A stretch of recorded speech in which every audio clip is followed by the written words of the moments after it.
Apakah mengikuti ciri fisik Rasulullah SAW termasuk amalan sunnah yang mendatangkan pahala seperti memanjangkan rambut? Ya kalau diniatkan mencontohi Nabi SAW dapat pahala. Karena di diri Nabi SAW ada namanya sesuatu yang jibiliyah dan ghair jibiliyah. Jibiliyah ini sesuatu yang emang sudah ada di fisik Nabi SAW. Bukan dibuat-buat, memang dari lahir begitu. Seperti fisik yang kekar tadi, rambut yang lebat, alis yang lebat, gitu kan, wajah yang tampan, kulit yang putih, itu jibiliyah, sesuatu yang memang harus ada. Apakah setiap umatnya harus begitu? Jawabannya enggak, gitu kan. Nabi SAW berjalan tadi seperti turun dari bukit. Apakah semua umatnya harus begitu? Enggak, karena ini bukan bagian dari syariat. Sesuatu yang jibiliyah, memang sudah terbebankan pada Nabi SAW, gitu kan. Jadi lahir di Mekah misalnya, gitu kan. Itu termasuk memang sudah begitu. Tidak mungkin semua umatnya lahir di Mekah, gitu kan. Jadi seperti itu memahami. Ini namanya jibiliyah. Ada yang ghair jibiliyah, sesuatu yang tidak terbebankan, gitu kan, tidak terbawa, tapi Nabi SAW melakukannya, cuma bukan juga bagian dari syariat. Seperti misalnya Nabi SAW menggunakan imamah. Itu bukan keharusan sebenarnya. Tetapi pada zaman itu imamah dipakai memang oleh orang-orang Arab, baik orang kafir Mekah ataupun orang-orang yang sudah beriman, gitu kan. Dan dia bukan bagian dari syariat, karena tidak pernah ada secara khusus lafaz Nabi, hadis Nabi SAW yang menyuruh umatnya pakai imamah, nggak ada, gitu kan. Khusus pakailah imamah, fadilahnya ini, nggak ada itu, gitu kan. Nah, Nabi SAW menggunakan imamah karena pada saat itu tradisi dan tidak masuk dalam syariat Allah, maka ghair jibiliyah, tidak dipaksakan kepada Nabi SAW dan juga tidak bagi umatnya. Tapi kalau ada umatnya, ya, umat Nabi Muhammad SAW yang mau pakai imamah, karena Nabi dulu pakai imamah, dibolehkan saja oleh para ulama. Tapi jangan dianggap bagian dari syariat. Ada umat Muhammad SAW yang ingin rambutnya dipanjangkan karena niat seperti Nabi SAW, gitu kan? Asal niatnya begitu nggak ada masalah, gitu kan? Kecuali kalau sesuatu yang sifatnya dalam jibiliyahnya Nabi, gitu kan, itu memang masukkan dalam syarat, seperti pelihara jenggot misalnya. Karena Nabi SAW lebat jenggotnya sampai di dada, gitu kan. Dan memang beliau motivasi masuk dalam syariat, gitu kan. Cukurlah kumis kalian, pelihara jenggot kalian, disuruh umatnya. Nah, ini bagian dari syariat. Jadi kalau ada perintahnya bagian dari syariat. Tapi kalau cuma sekedar kebiasaan Nabi SAW itu dan tidak disebutkan dalam syariat, berarti bukan hal yang dikerjakan oleh umatnya. Tapi kalau ada orang kerjakan sekali lagi karena niat, memang itu ya mencontohi Nabi SAW, silakan saja, nggak ada masalah. Pak Ustadz, teman saya mau memberangkatkan haji orang tuanya, tapi dalam kuota haji 14 tahun lagi dari sekarang. Jadi dia ingin orang tuanya untuk umroh 1 tahun, umroh saja tahun ini, karena takutnya jika menunggu haji orang tuanya sudah tidak kuat lagi buat mengerjakan haji. Umur bapaknya saat ini sudah 65 tahun, tapi bapaknya tidak mau umroh dan bersikukuh untuk melakukan haji saja, karena menurut pendapat bapaknya yang diwajibkan hanya haji. Bagaimana menurut pendapat Ustaz? Memang umroh adalah sunnah dan dia tidak bisa paksakan ayahnya. Kalau memang seorang muslim sudah niat mau haji, kemudian tidak sempat dia lakukan, sudah dapat pahalanya insya Allah. Innamal a'malu binniyat. Bapak ibu dapat jadwal 14 tahun lagi baru bisa haji misalnya. Kita meninggal sebelumnya, maka nggak ada masalah. Sudah dapat pahala, niatnya sudah ada, gitu kan? Kalau dia kerjakan, insya Allah lebih besar lagi pahalanya. Tapi insya Allah kalau memang ada bapak ibu yang mau haji, setiap tahun sebenarnya ada jalur-jalur untuk bisa haji, terutama laki-laki. Laki-laki itu lebih mudah, ya lebih mudah. Biasanya ada beberapa teman-teman yang memang bisa memberangkatkannya. Nanti kalau imam berpikir untuk itu bisa hubungin saya insya Allah. Nanti saya hubungkan dengan teman-teman saya yang saya tahu dari para dai-dai yang bisa itu. Pak Ustadz, bagaimana caranya pergi umroh atau haji dengan Pak Ustadz? Ada program cicilan tidak? Jadi kalau mau pergi sama saya, tanya jadwalnya kapan. Saya kemarin baru balik sekitar 2 pekan yang lalu, dan insya Allah berangkat. Sebenarnya ada jadwal di Februari, tapi saya tidak bisa. Itu tanggal sekitar 16-an karena memang saya harus ada kegiatan mendesak di Jakarta. Tapi insya Allah kembali membimbing nanti tanggal 19 Maret. Itu via Turki, insya Allah. Ya, kalau yang mau berminat nanti tinggal kontak saya saja. Gitu. Tapi nggak ada cicilan ya. Jadi nggak ada cicilan, memang bayar cash langsung. Ustaz, apakah boleh kita berikhtiar ke luar negeri untuk berobat? Yang cara pengobatannya dengan cara membaca doa-doa sebelum mengobati pasien dengan menggunakan proses pembedahan tanpa bius dan proses berlangsung cepat. Si pasien langsung bisa beraktivitas kembali. Apakah proses pengobatan ini ada bantuan jin? Karena jika secara logika tidak mungkin dibedah tanpa obat bius dan pasien bisa menahan sakit tersebut. Ini salah satu bentuk sihir. Salah satu bentuk sihir dan ini kebohongan, gitu kan? Dia pakai tenaga jin. Jadi jin subhanallah beragam macam seperti manusia.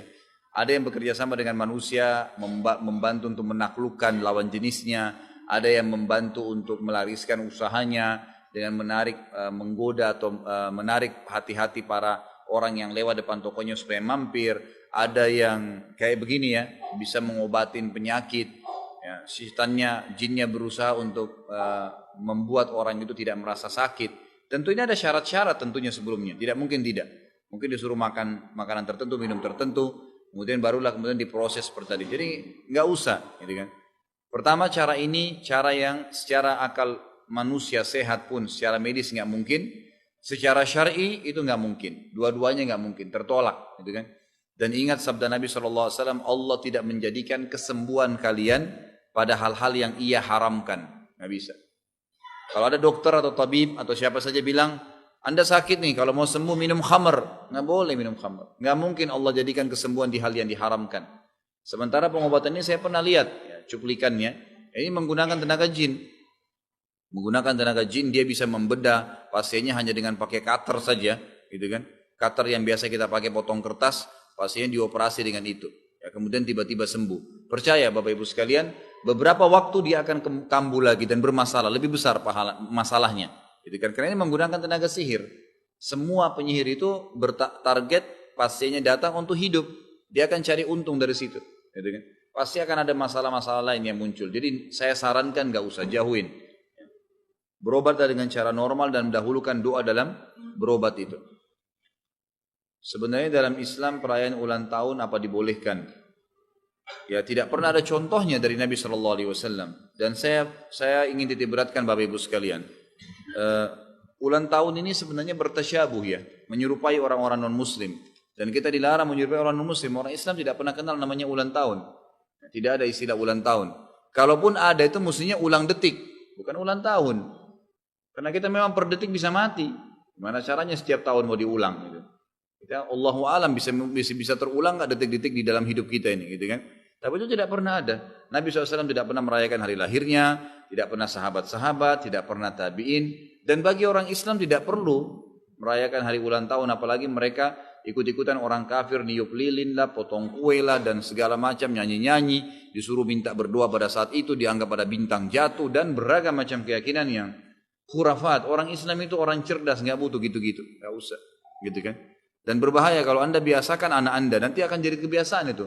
Nanti tahun depan ditagih lagi, tahun depan ditagih lagi. Ya perlu, ya, gak usah. Ustaz, saya cuma doakan diri saya di hari milad saya. Berdoa tiap hari, ada apa tunggu milad? Tiap hari Anda mendoakan diri Anda, ngapain tunggu milad? Ini tradisi orang Muslim dan kata Nabi SAW, man tasyabaha biqaumin fahuwa minhum. Siapa yang menyerupai satu kaum, maka dia termasuk golongan dari kaum itu. Maka sebaiknya dijauhi, gak usah. Dan Bapak Ibu tanya begini. Kalau setiap ada pelanggaran syar'i seperti ini, tidak ada contohnya, Anda tanya begini, kalau saya tidak lakukan kenapa? Kalau tidak ulang tahun kenapa? Matanya tercabut? Tangannya putus? Nggak ada apa-apa. Nggak usah dikerjakan, gitu kan? Mohon maaf yang bertanya, jangan tersinggung ya, saya bukan menghardik, bukan. Saya cuma coba memberikan wacana, supaya jangan kita keluar dari koridor syariat kita, karena agama sudah menuntun kita. Tidak ada satupun yang dibutuhkan dalam agama ini, dalam kehidupan ini, kecuali agama sudah jelaskan. Jadi sudah semua yang berbahaya karena ulang tahun itu menyerupai kaum kafir. Jelas-jelas dari orang Nasrani itu. Itu kan orang Islam ikut-ikutan semuanya dan ini tidak boleh. Ini tidak boleh. Saya sempat kaget waktu bimbing haji waktu itu. Kalau tidak salah 3 tahun yang lalu ya. Kemudian pas lagi di hotel kalau nggak salah di Mekah. Udah selesai hari Arafah kalau nggak salah, sudah selesai haji kalau nggak salah waktu itu. Tiba-tiba di meja makan jemaah haji kita dari Indonesia gitu. Datangin satu meja tiba-tiba satu rombongan sama dia terus langsung nyanyi happy birthday gitu. Di Mekah selesai haji. Gitu kan. Ini luar biasa ini.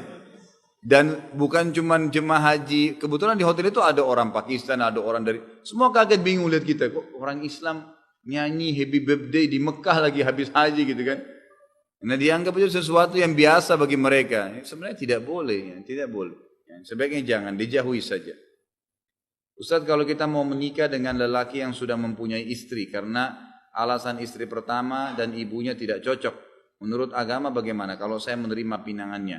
Baik atau buruk, sedangkan ibunya sangat suka kepada saya, tapi anak lakinya masih mempunyai istri yang sah. Tidak ada masalah. Orang poligami begitu. Poligami laki-laki memiliki poligami memiliki istri 2-4 orang maksimal. Itu tidak ada masalah. Anda terima pinangannya. Jadi secara individu, gitu kan? Bagaimana Anda istikharah kepada Allah, Anda tenang, Anda terima lamarannya. Tidak ada hubungannya sebenarnya dengan istri pertama ya.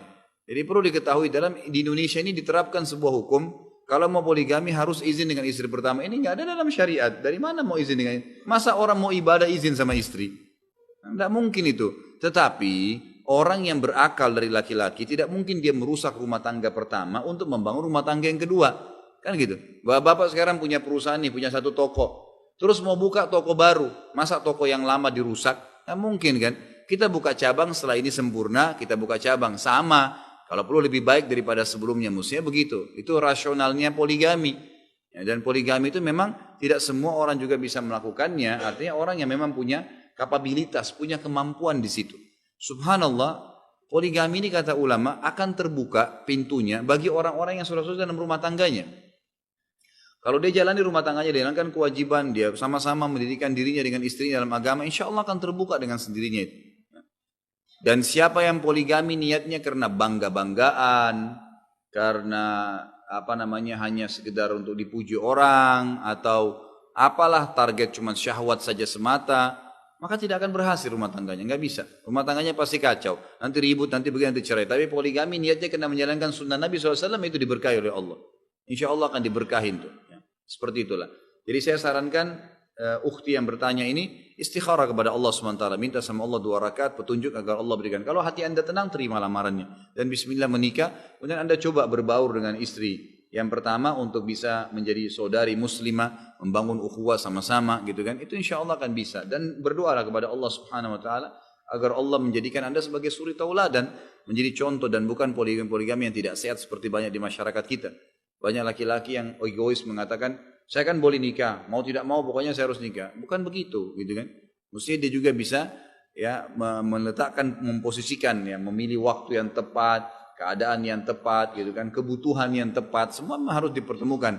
Dan juga istrinya harus bisa memahami, memang Allah memerintahkan suaminya begitu. Dia nggak boleh menahan itu, melarang, gitu kan? Maka dia harus juga bisa memberikan pemahaman, memberikan persiapan dirinya untuk bisa menerima hukum Allah Subhanahu Wa Taala. Bagaimana hukum bila ada seorang laki-laki yang melarang wanita bukan istrinya melakukan atau mendatangi kajian, padahal belum ada ikatan pernikahan? Boleh sama sekali. Apa hubungannya gitu? Ya. Ini kalau bahasa kasarnya pacarnya yang larang, nggak boleh. Apa hubungannya gitu? Nggak ada hubungannya. Bagaimana caranya orang yang bukan suami atau bukan ayah kemudian melarang seorang muslim itu ikut kajian? Yang jauh usah didengar, nggak mungkin gitu. Apakah boleh wanita yang sedang haid memasuki masjid dan dengan maksud mendengarkan kajian? Ini khilaf di antara ulama sebenarnya. Ada pendapat yang mengatakan mutlak tidak boleh haid, nifas, junub masuk di masjid. Haid, nifas dan junub mutlak nggak boleh masuk masjid. Ya, itu sebagaimana disebutkan dalam hadis rumah Allah itu suci gitu kan? Allah itu suci, tidak terima kecuali yang suci. Ulama ambil daripada hadis ini tidak bolehnya tempat ibadah Allah SWT suci itu untuk dimasukin oleh orang-orang yang najis gitu kan? Itu kan dianggap najis. Waktu orang Badui kencing di masjid, lalu Nabi SAW ingatkan, ini rumah Allah, tidak layak perilaku seperti ini. Maka dilarang gitu kan. Jadi kencing, ya, haid, nifas, semua itu adalah satu kotoran, nggak boleh, najis kan gitu. Nggak boleh sholat sementara itu kan, berarti tidak boleh juga menyentuh tempat sholat. Orang haid, nifas dan junub tidak boleh sholat kan. Kalau dia tetap sholat berdosa, nggak boleh.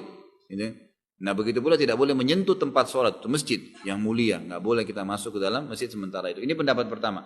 Pendapat kedua mengatakan boleh saja, asal memang dia tidak mengotori masjid.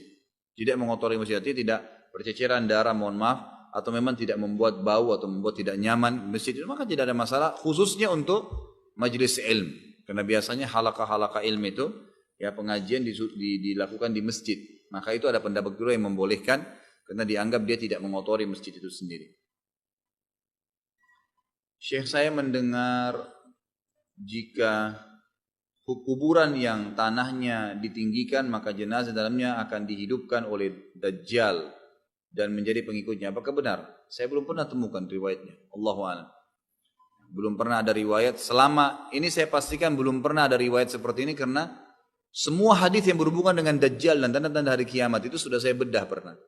Ya, maksudnya sudah pernah saya baca sekian banyak buku dan semuanya riwayat yang dijadikan rujukan dalam Sahih Bukhari, Sahih Muslim. Bahkan ada kajian khusus para ulama di kaset-kaset tentang tanda-tanda hari kiamat. Belum pernah ada hadis yang mereka sebutkan bahwasanya orang yang kuburannya lebih tinggi dari tanah, nanti Dajjal akan bangkitkan dia.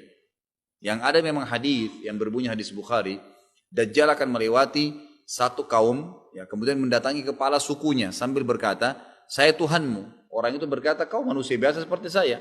Lalu kata Dajjal, bagaimana kalau saya hidupkan kedua orang tuamu? Apa kau percaya saya Tuhanmu? Kata dia, tentu saja, kata kepala suku ini. Tentu saja, kalau kau hidupkan orang tua saya, kau pasti Tuhan saya.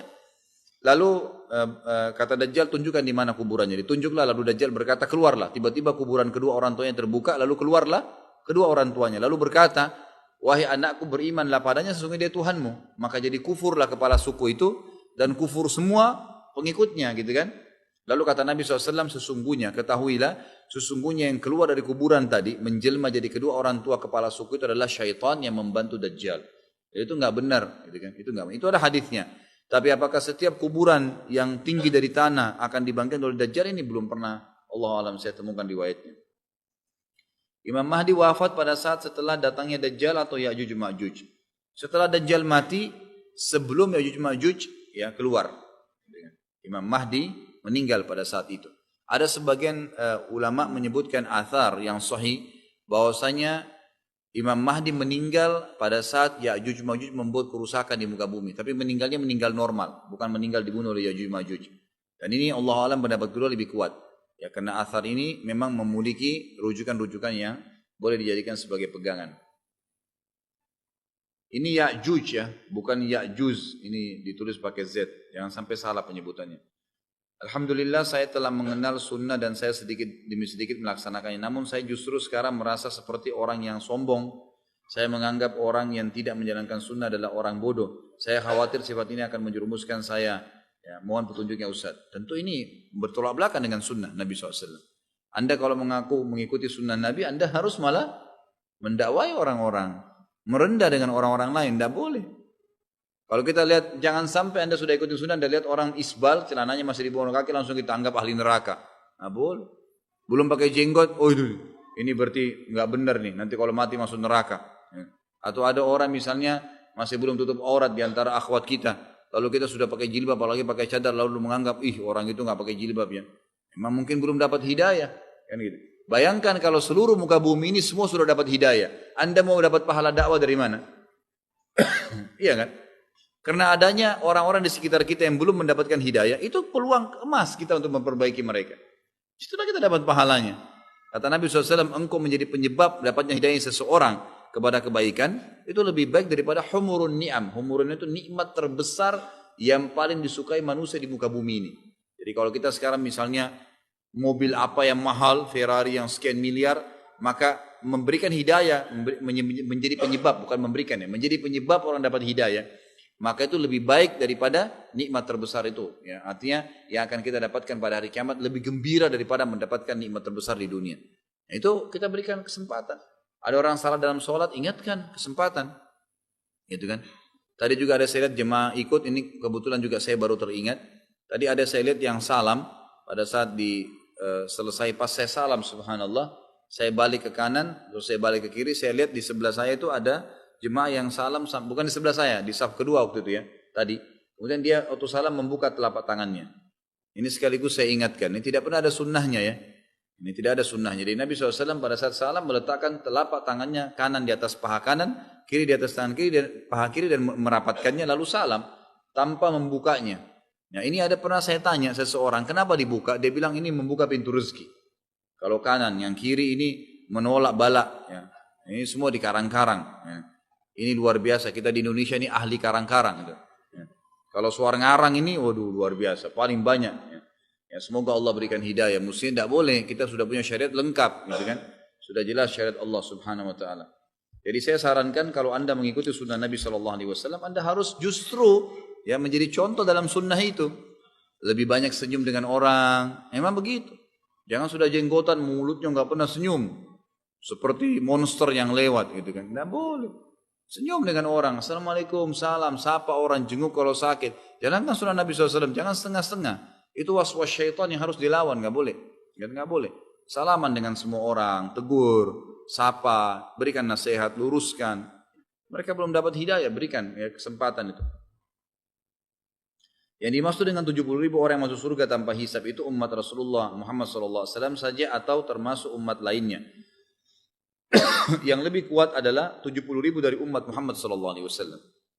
Karena Nabi SAW mengatakan apa? Akan masuk di surga dari umatku 70.000 tanpa hisab, gitu kan? Maka para sahabat mengatakan ya Rasulullah,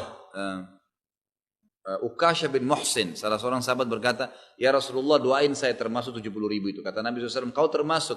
Sahabat yang lain mengatakan, saya Rasulullah juga. Kata Nabi SAW, sabakakal Ukash.